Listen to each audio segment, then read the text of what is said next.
Hey, hi, hello there. Welcome, friends.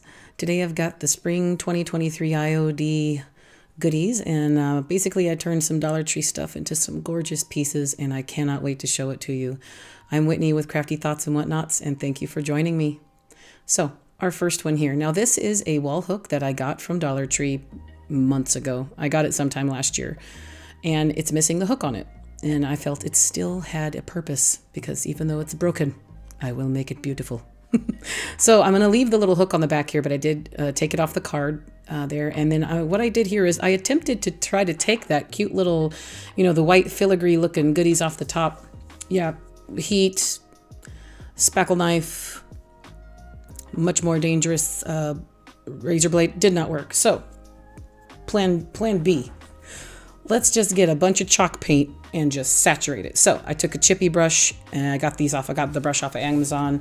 That's Waverly white chalk paint, gotten at Walmart. And I just kind of dabbed at it. I went at it like you would a stencil at first, but I'm just trying to get the bristles in there. So I'm just grinding and squishing those bristles in. So I gave it a really good white coat of paint all over. So this is what we got once we're done with our first coat.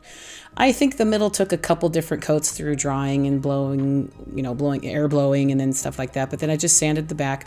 But this is what we're going to work with. So now, lovely stuff here. I get these Iron Orchid designs. This is the 23. It's called Millet's Pages for rub-on transfers. Now, I get all of my IOD products from Lori at miltonsdaughter.com. Here's her information. Press pause so you can take a look at it, but there is also a link and a code in the description below. And she's a wonderful person, and it is a wonderful place. But look at how many pages you get with this transfer. There's 8 pages in there. Now, there's one of bugs, and I won't talk about my personal feelings on bugs. But I do not know if I will use the bugs. I will try at some point, maybe during the summer. But today, for this particular one, of course, you see me right there. I just pointed out the pumpkin. Can't say no to pumpkins. We're going to use, there's also a bunch of fishies too, so it's pretty awesome. But we're going to use this pear right here. I figured I wanted to do this. It would be good and nice, look nice in a kitchen. But honestly, I don't necessarily put food items in my kitchen. I am nothing if not odd, but you guys know that if you've been here for a while.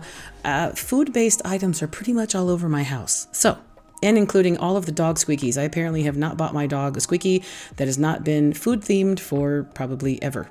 Literally, she has hot dogs and Pop-Tarts and ice cream, and I even have a squeaky that's made of kale. Yeah. Anyway, so moving on. Saw something shiny. I basically cut a couple of these leaves off the top of it because it was a little bit too floofy at the top to fit in our little open space there. But what you do is you cut your piece out and you're going to press it down onto your surface. Now it's very sticky. These IOD rub-on transfers are such good, beautiful quality. They're a little bit sticky. So you don't have to apply much pressure, but yes, it comes with a little rub-on tool or a burnishing tool. Make sure you use that. And what I did here was I also cut out another little second piece. And I'm right here, I'm using the plastic backer to rub over top of it, and that's called burnishing. And here's the little extras I'm going to put right over the top. You can layer your rub-on transfers. Now, guaranteed this is not how this grows in real life, but this is how my creative mind wanted it to look for what I was making. So you have a beautiful big pear with a bunch of little groupings of pears on the top, and they're 2 different kinds of pears. And now I'm taking the leaves that I cut off the top and I'm reapplying them in a different fashion. I'm lining them up so that they look natural. It looks like it was meant to be that way. You can take your rub-on transfers and you can literally chop them apart and Frankenstein them back together so it makes you happy. And what I did here was I did exactly that. I pulled the leaves off the top and then I added another little bundle of I almost said grapes, of pears to the top of it. And after everything has been rub-on and burnished and it's down and solid, look how cute that is. And you couldn't tell that I cut those leaves off and added them separately. Everything lines up great. So now what I'm going to do here is I'm going to take some antique wax from Waverly and I'm going to age this pretty little girl because I don't want it to be bright and white. I want it to look aged and weathered and very antique-y. This is a very a lot of the YouTubers I've seen that have already gotten these products and are doing the IOD run-throughs. They're saying it's called more of like a cottage core. not necessarily my personal style, but I like aging things. So this Waverly wax really did a good job. And I'm just taking a baby wipe and I'm kind of lightening up the middle part just over the top of the pear. But then also I'm going to take what's left on my brush and I'm just going to kind of darken it around. You're just softening the edges. And this is what we come with. I wanted the darker parts to be kind of behind all that little filigree work. But right now we're going to add a little tassel here where that hook used to be. So I got my wooden beads out. Now these are beads I got off of Amazon. The white beads you see me grabbing are from Dollar Tree, and the orange beads are Amazon beads that I had painted for a fall project I used last year. So I just grabbed about 6 beads. I'm going to put 3 on each tassel because I am going to make 2 tassels.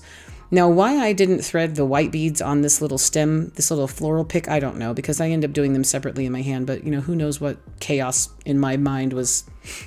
The crafting chaos that was happening was probably a beautiful nightmare. But regardless, what I do for most of the time for painting, because this is super, super easy, I put a little piece of tape on either end of a floral stem. Now this is a little wire, as you see here, that I've taken off of some floral pick that I've had in the past, and I'm reusing it to my advantage. So I'm taking my antique wax again, and I am applying it to the natural bead and then also to the painted orange beads, because I need everything to match and I want it to all look aged. I want it to look like it was antiqued somehow, even though it's not. That's what we're all doing. We're trying to get things to look the way they weren't originally. So I intended for it to look aged. So I'm just taking coats and coats and then I wipe them off with a paper towel. I don't use a baby wipe on here because I just want to basically dry them off. I don't want to pull any of the wax off. And then here for the white ones, they have kind of like a shinier coating, so I just was testing it out. Does the Waverly wax stick?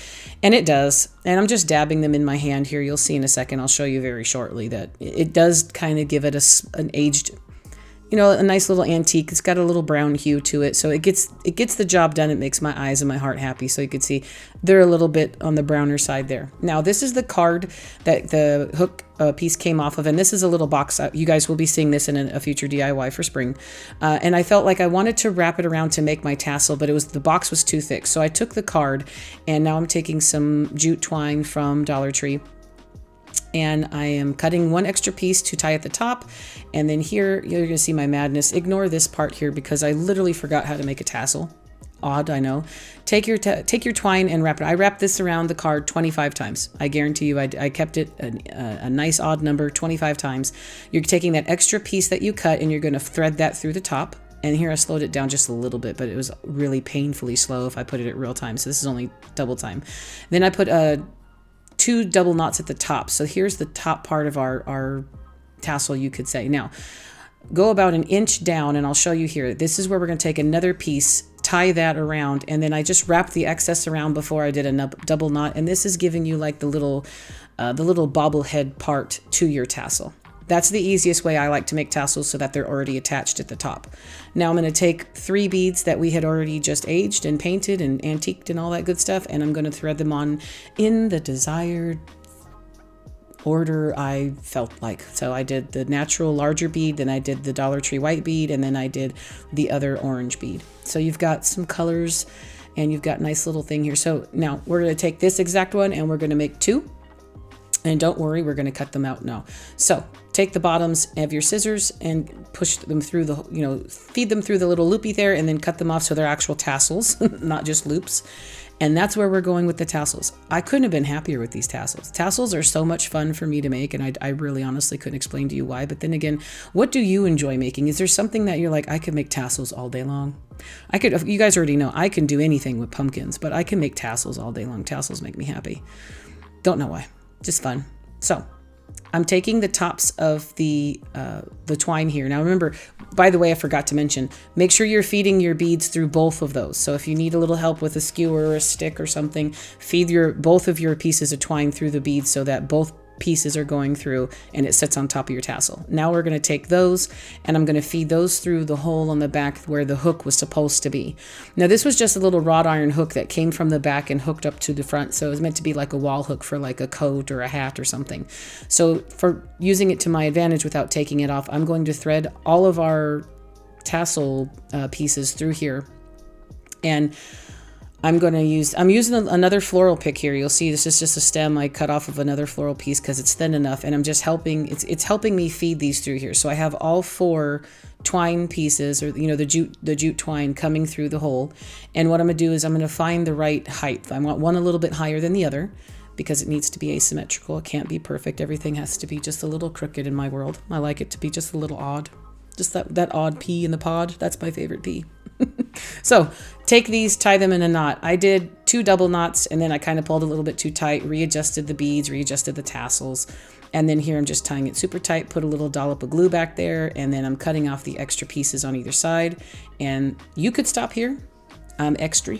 So I take this Dollar Tree, this is burlap ribbon. I got that in the Crafter Square section. So I used the other portion of the card that this hook came on, and I thought this is a perfect size. I wrapped it around. I used it to glue it because that glue is going to come through the burlap a little bit, get on your fingers and your work surface. Now I'm also grabbing some satin ribbon and some grosgrain ribbon that I got at Michael's. These are just little spools that used to be 88 cents. I think they're like $1 something now.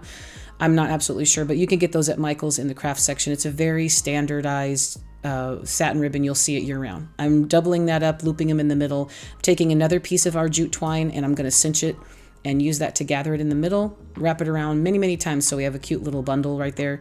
And then I'm going to tie that in the back. I was playing around with placement, and I figured, just put it right above the tassel, Whitney. She looks pretty. She looks so pretty right there. And so all I did was secure it around the tassel strands at the top. And then it wasn't really sitting right for the way I preferred it. So I just kind of did my double knot thing here and then cut off our extra little tails there. But then I also just reinforced it right here with some hot glue. And I had to wait for the hot glue to solidify for a little bit there. But look how pretty she is. I have had this hook piece in my stash for months. And I'm going to go, again, things stay in your stash for years, right? But I did not expect this to be its new life. And I couldn't be happier with it. It makes me so happy. Like, I'm sitting there playing with the tassels. If you guys could hear me when some of these times I should just put this stuff in here. The way I talk to myself, you guys would either be horrified or amused. And it still has its little wall hook right there. Isn't that perfect? So you could still hang it on the wall anywhere. I really can't wait to put it in my kitchen. It's going to just be a random little spot with a cute little pear picture in it. But look how cute it is. And just that little bit of hot glue is perfect to secure it. It's not a heavy piece. It's not going to get a lot of wear and tear. It's not going to be picked up. But I really love how it turned out. And I couldn't be happier with how this thing came to life. I didn't know what I was going to do with it. And it was just waiting. It was waiting for me to get all my new IOD goodies. So tell me what you think in the comments. Let me know what you would do. Or do you like the pairs? Do you like the colors? I love it.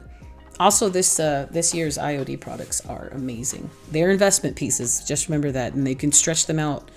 So now, our second project here. This was a little bit of a hit and miss. This is a tray from Dollar Tree, and I used my Rust-Oleum chalked linen white spray paint, and I did give it a few coats, and I let it sit, and it does state that it's okay to use on plastic, but I did have some hiccups, but you guys have to let me know at the end if you can even see them. I'm going to point them out so that they're blatantly obvious for you, because you guys, you know how I do, like, hey, look, I messed up, look right here.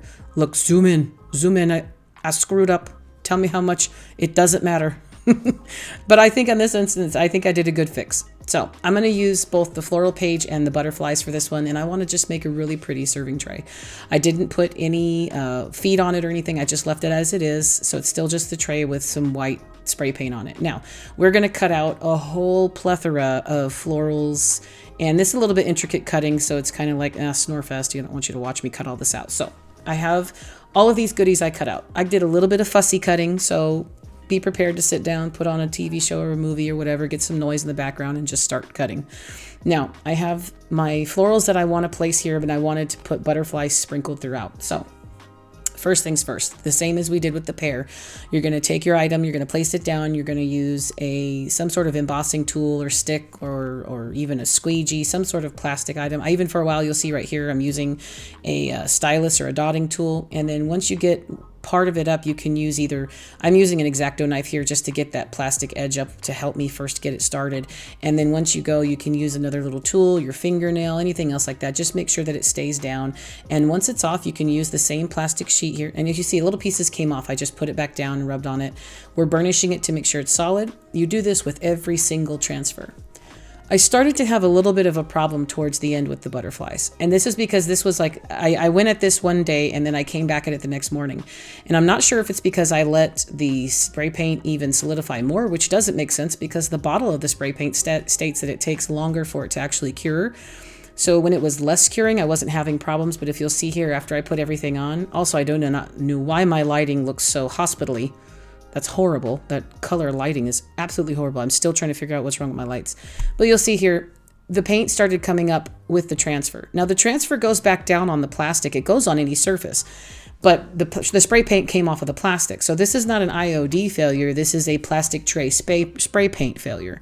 It's definitely not an IOD issue. So I decided I had to take it into a different direction. So I took my Mod Podge because I don't have any other kind of sealer. So this is the best thing I could come up with to seal it. So I'm sealing them down. I just Mod Podged the whole tray. I gave it one good coat. I didn't do multiple coats. I just did one decent coat. I let it dry. And now I'm going to take my Waverly Antique Wax and I'm going to apply a nice coat. At first I was going kind of just, I was just applying it and swiping it on. Then you're going to see I go between that and a baby wipe. The baby wipe was taking off too much, so then I just used a paper towel and I started to do blotting, or like I like to say, like a stenciling kind of technique. Here's where the baby wipe was taking off way too much. And I wanted the little dotting, the detail on the outside of the tray to kind of come through. So I put more antique wax on, and then eventually you're going to see I'm going to start pouncing or blotting or doing like a stenciling kind of motion to give it more of a texture. And that, I think, is what helped me more. Now, right there, see how it starts? I start blotting it. I am covering up some of the transfer. I am covering up the oopsie where the paint was missing. But I'm also adding texture to where it looks, for me, it looks like an antique piece. It looks like maybe it's rusted or bronzed, or I don't know how to explain it, but it just makes me happy. Sometimes, if something makes you happy and you can't adequately explain it, all you have to do is just say, I like it. This is what I did. It made me happy. So I took some heavier parts of antique wax and left it in some of the areas. Now you can see there, I put more of it on that little oopsie that shows the most. You could say that the tray was gold beforehand. I have silver ones too, so I guess it's better that it was gold because it kind of lends to the colors that I was going with. But I also did just take a baby wipe and kind of take out some of the parts on some of the transfers. I was just wiping some of that off to show a little bit more. And then I hope I left that in here. I don't think I did. I ended up going over it with my Waverly white paint. You see on the edges there? For some reason, I do not have that footage, and I do not know what happened. But I did take my chip brush and take the white Waverly chalk paint and go over it again. So you'll see here on the leaves, you can see kind of almost like a crisscross pattern. I did horizontal and then I did vertical with very, very minimal amounts of paint on that chip brush because you don't want to actually distress it or whitewash it. You just want to put a little bit on there. So I had almost a dry brush completely, and then on the edges, I was a lot heavier handed. But I really like how it turned out. You cannot see. Also, for some reason, I did not record that I added some twine. That is Amazon twine that I got online, and I just glued it around the edges. Geez, I'm really sorry that this particular one was a hit or miss. You guys tell me what you think, but I'm really sorry that footage didn't make it in. I'm not sure where it's at. Now, our third and last is, here's these two cutting boards. Now, I originally had recorded this because I spray painted them, and I had a different project in mind, so you can ignore all those goodies in the background because that is not happening. What we're doing today is, now that they've been spray painted, now it's not a good spray paint. There are portions of it where you can see the red popping through, but that is okay. We're going to use mineral and cashew colored Waverly chalk paint, and we're going to accentuate. We're going to accent these girls. So I'm going to take the mineral paint first, and I'm just going to put a little dollop out here, which was way too much, by the way. So, I scooped that stuff back in there. And I'm going to do more of a sloppy coat. This is not dry brushing. This is not distressing. This is just sloppy painting. That's all it is, guys. Sloppy painting. Then I dried it, and I did both sides. Now I'll flip it over. You're going to see me do more here. And then once that was dry, then we come back and we're going to do the exact same thing with the cashew. And I really like the mixture of the cashew color with the white and the mineral. That mineral color is kind of between a gray and a brown. And so it's very, very perfect for what I was trying to do. I didn't want to go too far into the browns or too far into the grays, and I'm just glad. I think I got that size of mineral by accident, and I couldn't be happier. And I also really like how it looks together. Those three colors are very, very complementary. Now, if you'll see, I didn't do the centers because we're going to wrap the centers in. I'm also trying to find which sides I like better. So flipping them around, turning them left, right, which side do I like better? Okay, Now, this is 6-inch wide burlap. I know because right here, I have grabbed a pink ruler in order to find out, Whitney, how large is it? Never mind the massive cutting mat with the measurements underneath that I'm working on top of. But yeah, my ruler told me it's 6 inches wide. I got this not massive. I got this tiny little petite roll from from burlapfabric.com a couple years ago. I don't think I'm going to run out for ages, but I love it because it is a thicker burlap. It's not like the stuff I use from Michael's. It's got a lot of holes in it. This is a thicker, denser burlap. It's very pretty. It's thin, but it works. And that's where I got it. It's burlapfabric.com burlap. So you'll see here, I just cut enough so that I can wrap it around. And what I'll do is I'm going to I'm kind of pretending it's a present, and I'm putting my seam towards the back edge or the corner of what I would say is the gift. So I glue one down, and then I'm going to take it and I'm going to create almost like I'm putting a hem in it. So I fold one piece over on itself, and then I fold the folded part over and I glue it down so that we have a nice little spot. And then I do the exact same thing for our second one. And then briefly, you'll see me right here, make sure that I have them spaced about separate, about the same. Now these are not going to be matching. They're not meant to be together, but I did want them to be similar. So now we're going to take some cheesecloth. I got this off of Amazon. So it is linked in my Amazon store. Should you want to buy the same cheesecloth, it's about 5 yards. It's unbleached and hemmed. I love this stuff. I've used it in a couple other DIYs if you've watched me from the past. Now it's very thin, but cheesecloth it frays very well. It's good to use as ribbon. What I wanted to do here is I want it to be roughly half of the size of the burlap. So if my burlap is 6 inches wide, I'm going to cut a 3-inch wide strip here of the cheesecloth. And what I'll do is make sure that it looks right the way I want it. So that's exactly how I want it when we wrap it around. Then I went and I had to iron it. It had lots of little, crazy seams and folds in it. So I went and gave it a nice little iron. And here I'm going to cut the two pieces to fit about the same way I did with the burlap. We're going to wrap it around with just enough of a border so that I can do the same little folding technique on the back, except for that's going to go in the middle.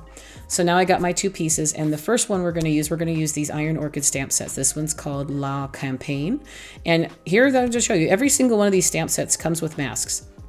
This is a 2-sheet pack. It has so much pretty stuff in it, and here I'm just trying to figure out which stamp I want to use. I inevitably go with florals because I'm a creature of habit.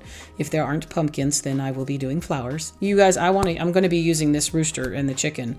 Let me tell you, they are beautiful stamps. First time you use your stamps, I'm just rubbing over them with a sanding block, hand sander, just to rough them up. That is what the IOD sisters recommend with their stamp sets. And now I'm going to use my archival ink. That is also linked in my Amazon store. Should you want to check out my Amazon store, it is in the description as well as pinned to the first comment below. But look at that first stamp. I just inked it up.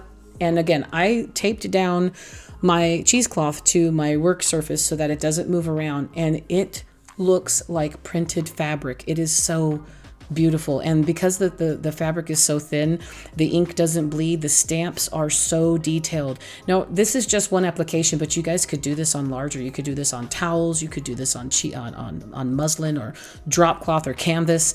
These detailed stamps are absolutely gorgeous, and remember, these are investment pieces, so Lori does give discounts. I'm not sure if it's going to apply to this since this is a new seasonal item, but at some point it will. But she also does very good discounts for repeat business. But just remember, this looks gorgeous, and it's just a little stripe of cheesecloth. It's just a little stripe of just something you can make your own designed fabrics or scarves. I mean, the possibilities are endless. Just remember, if you like florals, buy something with more florals. I have a pumpkin one I got last year, and I am going to abuse the HE hockey sticks out of it this year, let me tell you. And look how pretty it is. Like, I was over the moon. This was just, it worked out. So now the next one we're going to do is called the Antiquity stamp. We're going to use this one here because it's got a cute little beehive.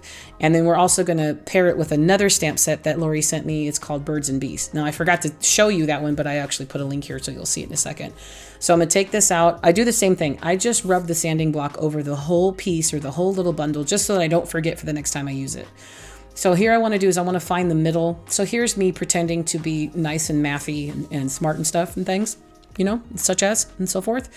And do I want to do the same brown? No, this time I went with black. It's called Soot Black. Now I got the archival inks in a pack from Amazon. So if you want to go to the store, you'll see the pack that I got, but you can buy them individually if you want to. I don't know if this ink had anything to do with it. I just think that the crafting cards aligned and everything worked out. So here I'm going to take the mask out and we'll show you guys. The masks are absolutely awesome. So it's going to protect our piece. Here's the same shape as our stamp. And you're going to put it over the top of what you've already stamped. And now you can go stamp happy all over, around, and on the sides, and it won't actually stamp on top of your stamp. It's basically putting the identical shape of your stamp and protecting it so that you can put something kind of layered so it looks like it. And this is what I'm saying. This right now where I'm getting the bees off of, this is the IOD Birds and Bees stamp set. Has a lot of beautiful birds, bees, branches. It's very pretty, and I'm upset that I didn't show you adequately. But you will see this again because obviously bumblebees are very popular. There's inevitably going to be a lemon video, there's going to be a watermelon craze, and then there's going to be bumblebees. You guys will see that every year, probably until...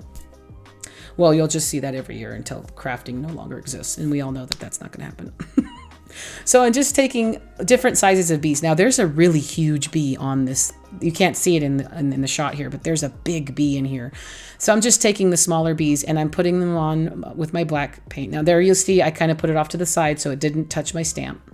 And the rest of this is just kind of going crazy all over the top. Just getting at this side or that side. Now I'm done with the big bee. Now I'm going to just fill this in with the little bee. So again, I feel like I'm printing my own fabric. Now this obviously is not a large piece, so it's not too painstakingly or time consuming, but it made me happy. I got to design it, and some of them I'm going off of the side so they have their own little home. And now of course, this isn't all going to show on the front. Some will be on the sides and the back. And again, I like to make the backs look nice. These particular backs aren't exactly that beautiful, but at least you can see the pattern and it makes me happy. So all I wanted to do is make sure that I got the it's not muslin. I keep wanting to call it muslin. The cheesecloth straight, because obviously when I cut it, it was not straight at all. They were all kind of like wavy and zigzag because I was too lazy to unfold it before I cut it. But I know I'm not alone there, am I? Do you do that? So look at how cute this is. So now this one is with the black ink. And what I'm going to do for this one, we're going to decorate them now. I'm just going to use some lavender and some twine. So this is a lavender pick I got at Walmart. I'm going to cut one stem off of this bush. And I'm going to cut that into two. Now you'll see the process here on how this came to be. I'm going to take one and just glue it right down into the middle right there on the neck of this cutting board. And I'm going to take my black twine. This is off of Amazon as well. And just wrap the love out of it right there and then secure that to the back. Now I'm going to take the other part of the pick and I'm just going to cut our perfect little lavender pieces off of that and just kind of glue them right underneath the bottom of that twine so it looks like it's just all bundled up and growing out of there, because bumblebees and lavender I think go together. Actually, well, they do. I have lavender in my backyard and the bumblebees are near it all the time. So if you want to get stung, go hang out by lavender. But I think it looks pretty. It's very simple. Now it took me a lot longer to get to this process, but I think that it would be a faster, easier process when you already have some of the steps laid out.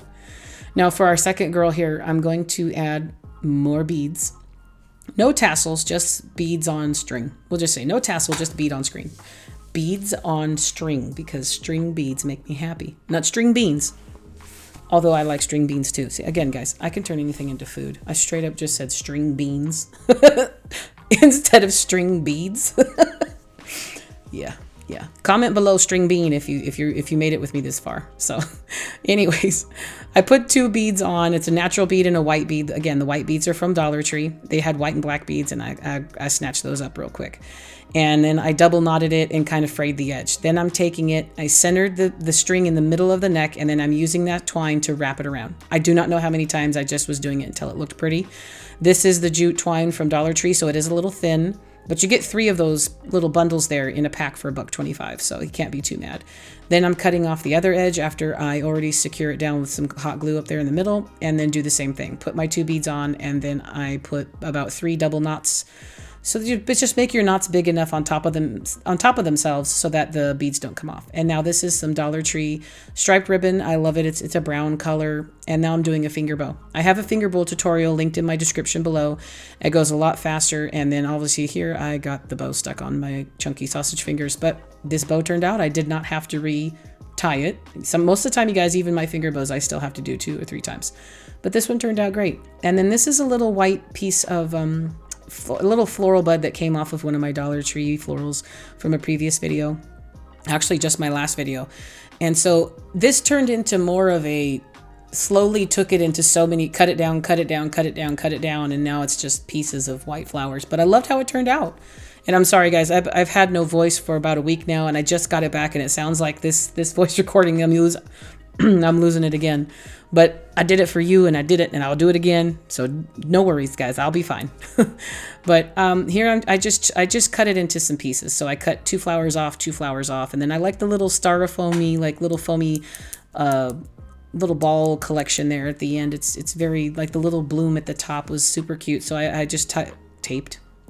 I just glued that to the top of the bow, and then you're going to see in a second, I'm like, oh, look, here, I'm done with it. No, I'm not done, Whitney. You got to glue that extra little piece in because you don't want to put that in your stash bucket or in your junk bucket. So again, I just kind of, it just kind of came together. You know, when I do these little tiny little things where I'm gluing little florals here and there and stuff, I just like how the decoration, it's not over the top, which I love to do with bows. You guys know, I actually had some thicker ribbon, and I'm glad I went this direction.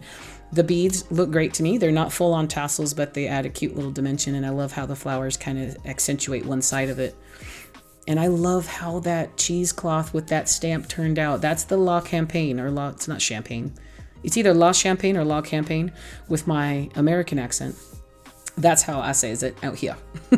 And then this one is Antiquities in the middle and Birds and the Bees stamp on the outside. So you got those 3 different stamp sets. They are absolutely amazing, and you guys will be seeing a lot of me repeating these on different forms and different mediums. It's just, they are such good quality detailed stamps. Now, you don't have to do IOD. You could do any stamp. Amazon has a lot of these clear mount stamps. They have a lot of different acrylic block sets that you can get. You don't have to use IOD stamps. This particular process is good with whatever you have in your own stash. You do not have to break the bank, but you can also make a small investment and have a gorgeous piece as well. You guys tell me what you would do, and also if you like it. I love how all of these turned out. Even the little hiccup here on this little tray, it ended up, I was getting very discouraged. My husband's like, are you doing okay? Because I'm like, you could hear Kraft grunting from the other room. I was like, well, it's not turning out, but I'm gonna, you know, I'm gonna go through. And I was like, I know my viewers, I know you will stick with me. And a lot of you have mentioned before that, you know, a lot of times where you would give up, I've stuck to it. Well, I've stuck to it because I want to show you guys nothing is perfect, and that's how we can fix it. And sometimes the things that aren't perfect end up being your favorite. The stuff that you think is just absolutely going to go in the I started it pile, never to touch it again, end up being your favorite pieces. Or somebody else. If you don't love it, somebody else will adore it, because we all have different tastes. We all have different likes, and sometimes things just happen the way they're supposed to. You're supposed to have your crafts literally catch on fire. I mean, not literally. Please don't do that. Please use all safety guidelines, LED candles, blah, blah, blah. Insert said disclaimer here. Anyways, I have a coffee page. I want to thank everyone who has donated to me. If you feel like you've learned anything or you enjoy my content, please consider buying me a coffee. It helps my channel go, and it goes towards supporting the channel and keeping things running. Other than that, that's all for today. I have many more planned. I am going to be using the IOD molds in the next video, so stay tuned. And with all that said, I love you guys more than I can possibly explain in words. Many hugs, happy crafting, and I'll see you in the next video. Bye-bye for now.